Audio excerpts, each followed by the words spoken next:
Hello, welcome to the gender chapter. So, we're going to talk a little bit about gender and differentiate that from sexual orientation and some other things in this chapter. So, I'm going to ask a few questions and you can answer as much as you like. First, I want to ask you, do you consider yourself male, female, or something other than male or female? Now, the reason why I ask you this is because we're talking about gender today. And one of the main things that we need to do is differentiate what psychologists understand as gender from sex.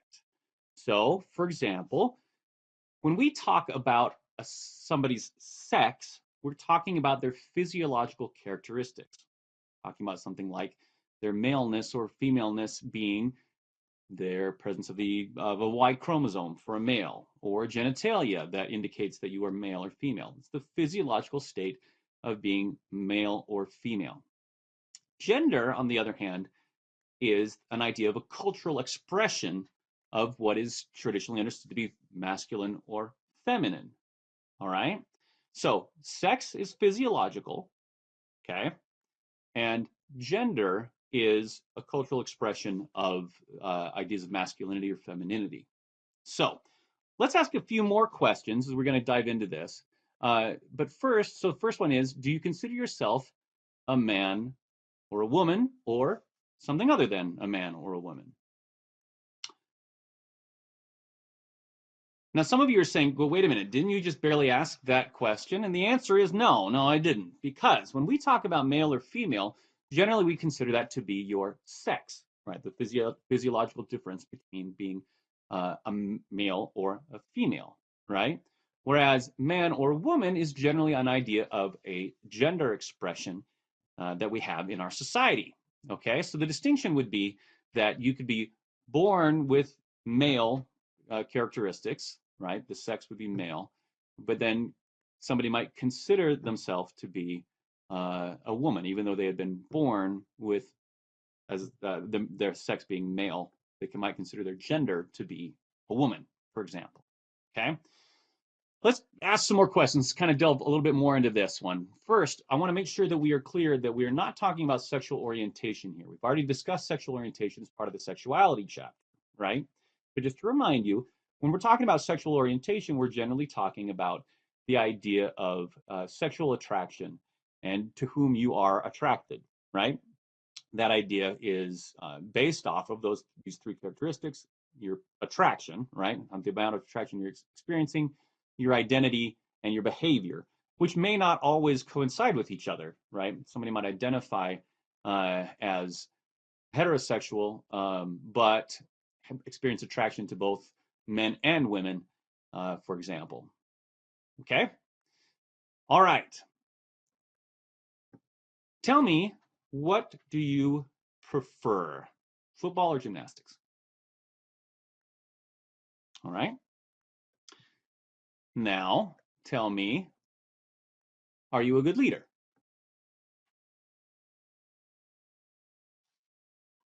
Okay. Do you have a high self-esteem? Okay. Now, the reason why we're talking about these things, the reason why I asked you them is because now we're getting to ideas of gender and what our culture recognizes as gender differences. So, for example, in the United States, generally, obviously it doesn't have to be that way, but generally we consider football to be masculine and gymnastics to be feminine.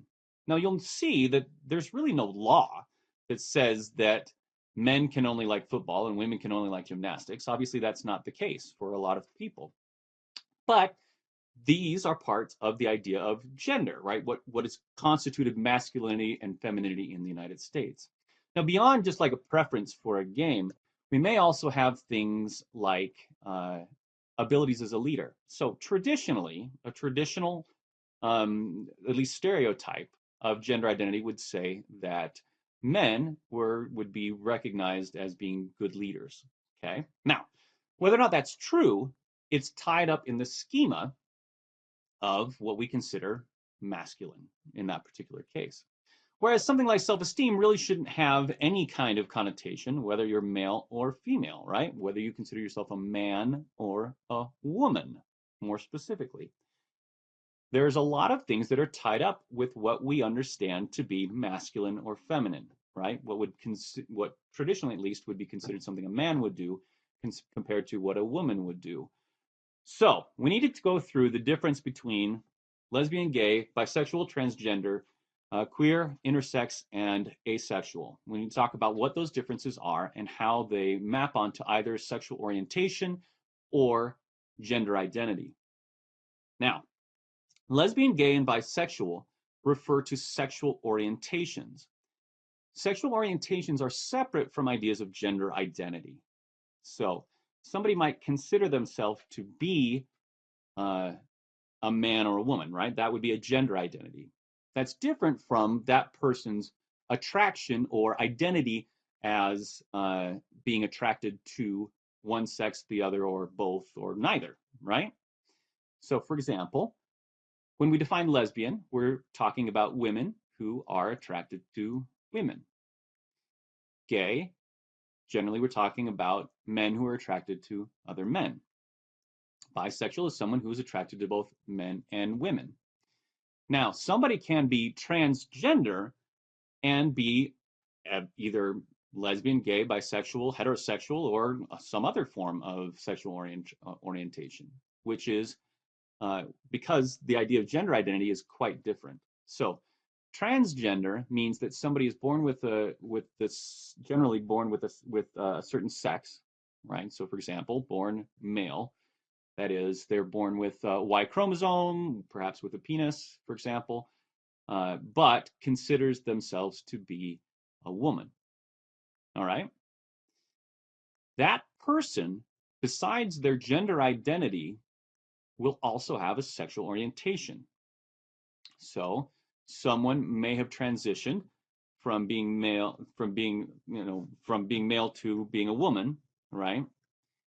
But consider then herself to be straight if she's attracted to men. Cisgender means that your gender identity is the same as your sex, that is, the sex you're born with. Okay? So, for example, I am cisgender. I am physiologically masculine. I have a Y chromosome, for example, etc. And I consider myself to be a man. Therefore, I am cisgender.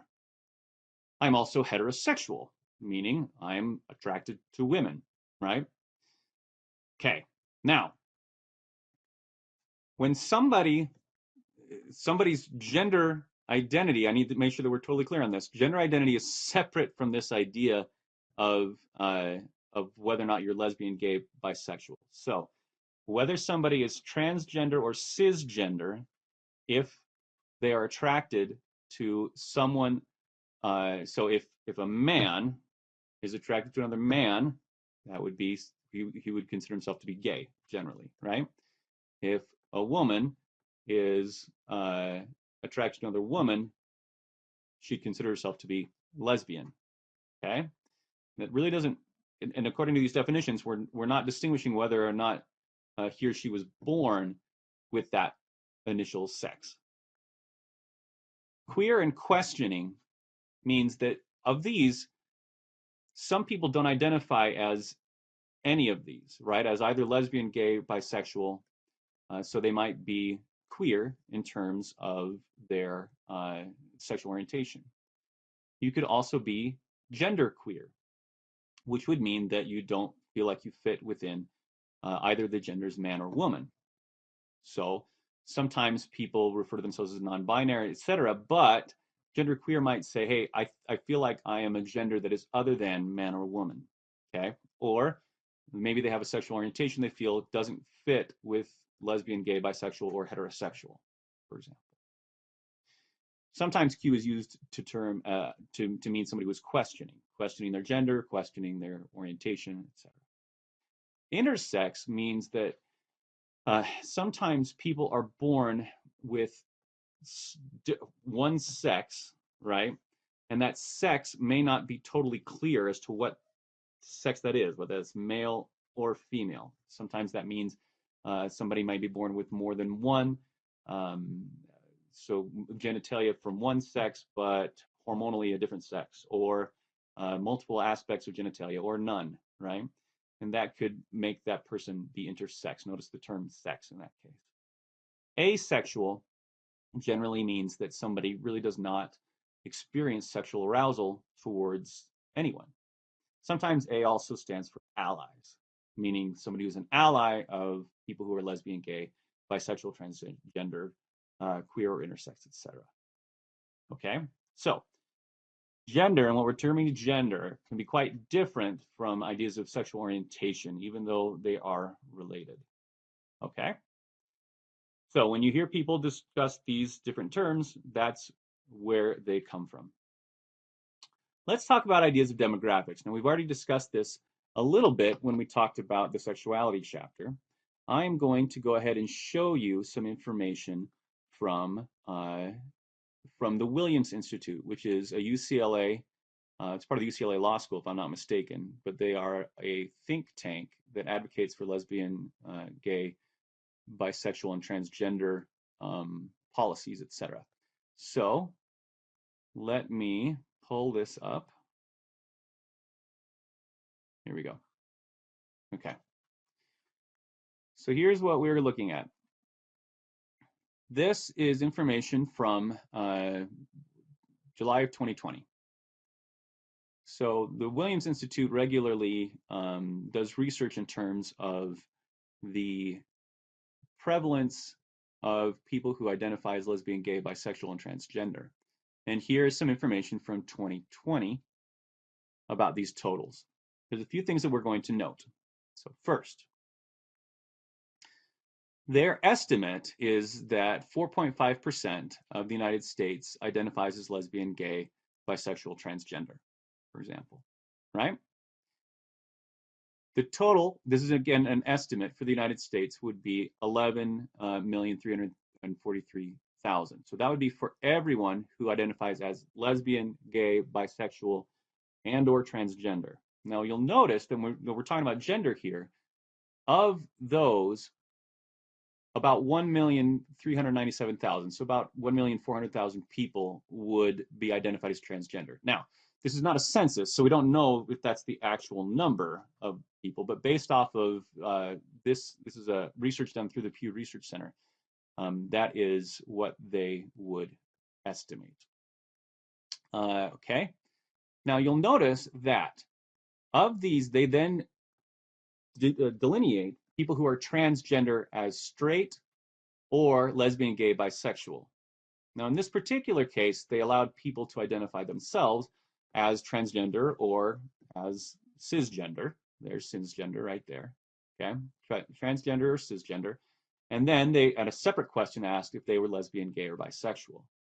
And so what you'll see is that people, the majority of people who identify as transgender identify as straight or at least not lesbian, gay, and bisexual, because they only asked, are you lesbian, gay, bisexual, assuming that the others are straight, where they could be other, right?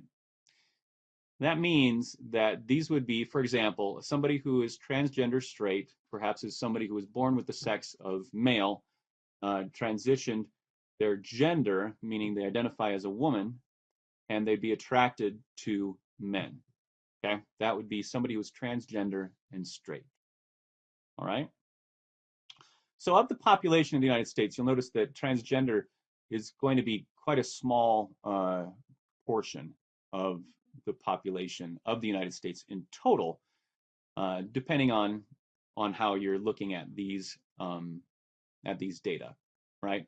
Especially compared to the population of lesbian, gay, bisexual, which is about 10 million people, but which by itself is in total, everyone is still in total about 4.5% of the population in the United States. Now you'll see that in the United States, that's going to differ quite a bit. So for example, let's take a look here. The highest proportion by far is DC, the District of Columbia. Proportionally, they're close to 10% in a lot of these studies.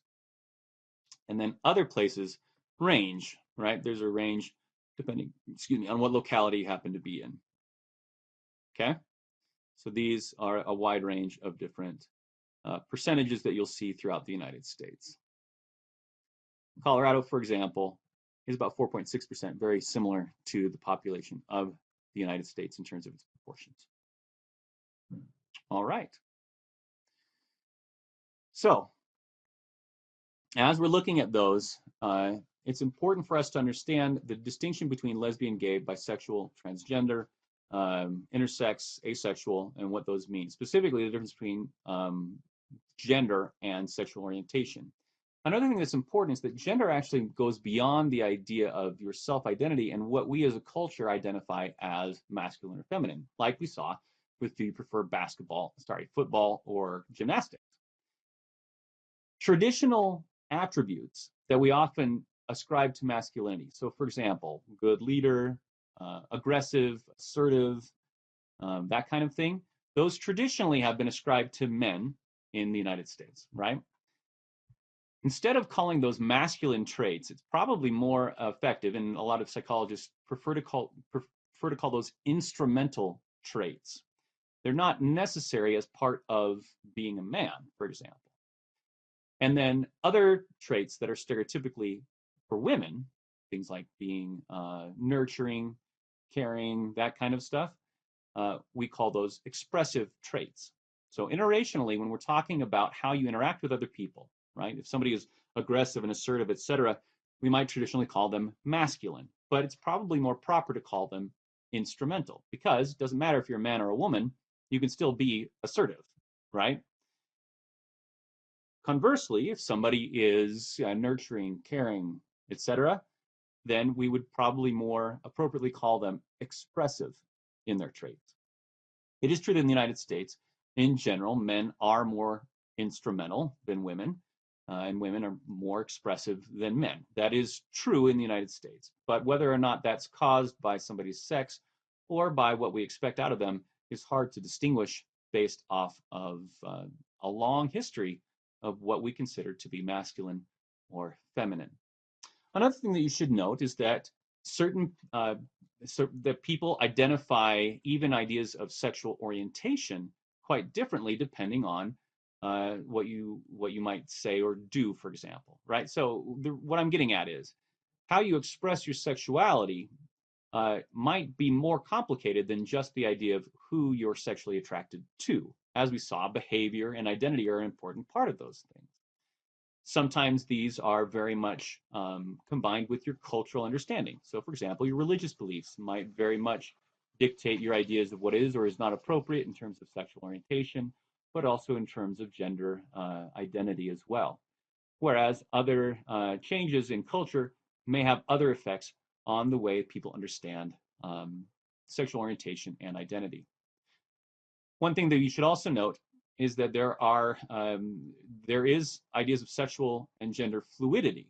That is, people who may at one point identify more as one sexual orientation and then be more fluid in that orientation or that gender identity over a period of time. Okay, I think that should be good. Thanks.